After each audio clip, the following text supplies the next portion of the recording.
Okay.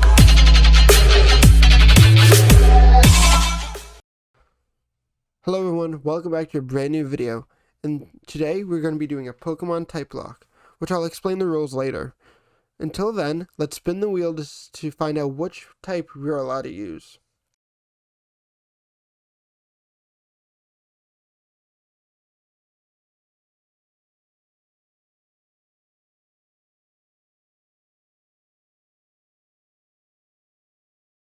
We are only allowed to use the bug typing, which is not my favorite typing, because the bug types are typically really weak.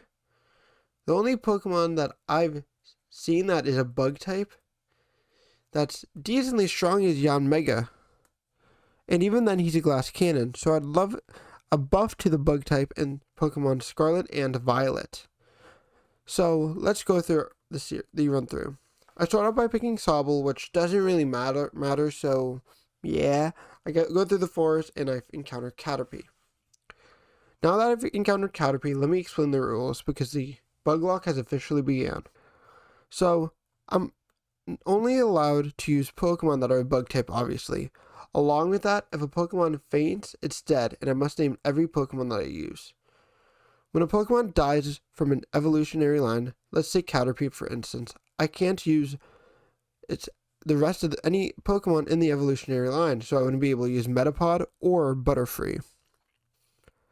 Along with that, I can catch as many Pokemon as I want on each route, just because the number of Pokemon of the type is limited. Pokemon is received as a gift or traded, and it's not of the type, I must release it. But if I do release that Pokemon, I get one free revive. If I fail this challenge, I have to do the Ice Bucket Challenge. Now that we captured our level 3 Caterpie, I knew that we were going to be needing to train up a lot. So I started encountering weak Pokemon until I encountered a level 5 Blumpbug, which is huge. Blumpbug is the Gen 8 bug Pokemon that evolves into a bug psychic Pokemon. With that, I was confident that I was going to sweep this challenge. Then, as I was training both of them up, I encountered my second favorite bug type Pokemon, the Gen 7 bug type, Grubbin, who evolves into a bug electric type Pokemon known as Vikavolt. With that, I had 2 level 6s and Caterpie, which was lacking, to say the least. So I said, let's go on to the next route. As soon as I fought my first battle on that second route, Grubbin died. And it's going to be one of my hardest hitters, so I had to save it, so I used that revive instantly, which, thinking about it now, was a waste. So I got my Blumpbug to level 9, and I said the famous last words of, I'm level 9, I can beat a low level flying type, which was Rookity.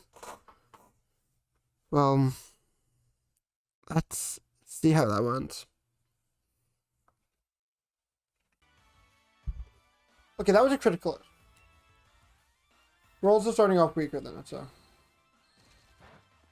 Health-wise.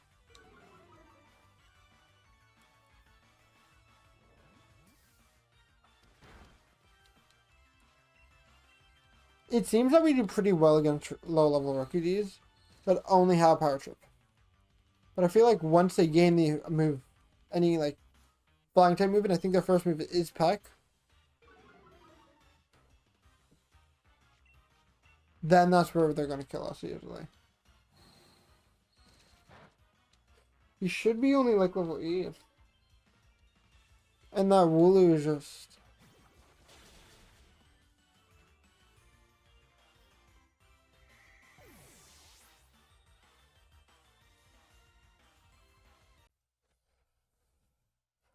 I lost Blumpbug. I am such a fool. Now I only had Grubbin, and I only had my low level Metapod. Oh, by the way, I forgot to say Caterpie evolved. So I got Caterpie to the point where it became a Butterfree, and I was in the low teens, around level 11 and 12. I went into the trainer rival battle, and I actually swept through it very easily with Butterfree, and I over-prepared for it. But then I decided I was going to explore the wild area to try to find more bug types, which led to our second death. I encountered a wild Growlithe, the fire dog of Generation 1, that evolves to Arcanine with a Firestone. I instantly knew if I couldn't run away, it was going to kill me. And it did. I lost Butterfree. At this point, morale was low. And I, honest to God, thought that I had no chance of winning. So I went to the next town. I was like, okay, come on, let's die already. And I defeated Team Yell with ease, and I learned my first bug type move. I picked number 17 because I was 87 in marching band, and went to fight the rival one more time. The Wooloo was annoying, but I took it out, but it lowered my attack in the process. I then fought Scorbunny, which was fairly easy because I lowered his accuracy. With my attack drastically lowered, here came out the Rookidee, the biggest threat of this team. And over time, his pecs became more powerful, stronger than the last, and I lost my first attempt of a TypeLocke, and I failed. You could be thinking, if you failed, what's the point of uploading this video? Well, my answer to that is, I want to be genuinely honest and show you guys, even when you do fail, you gotta show what you made out of it. And I learned a very important lesson during this lock. I gotta be more strategic and more careful in my future locks. With bug types, I realized that they cannot take hits against Pokemon that are super effective. And if they do go up against Pokemon that are super effective, you gotta play it extremely carefully. Which was pretty obvious, but with that knowledge, I think I'm ready for my next TypeLocke, which is going to be streamed on August 14th. So probably before this video comes out. So, with that being said, let's cut to the clip of me doing the Ice Bucket Challenge. Hello TikTok, my name is Joe. I run the YouTube channel Crimson Lightning. It's a small channel with around 76 subscribers. I'm doing this thing on my channel called a TypeLocke, where pretty much I can only use one type while playing through Pokemon Sword and Pokemon Shield. Well, and specifically, Pokemon Shield.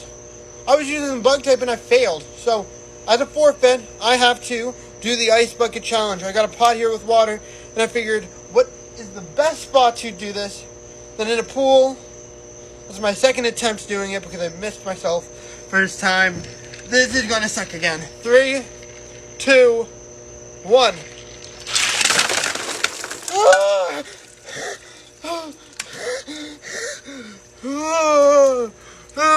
If you want to watch the video, go on YouTube. It will be up in 24 hours.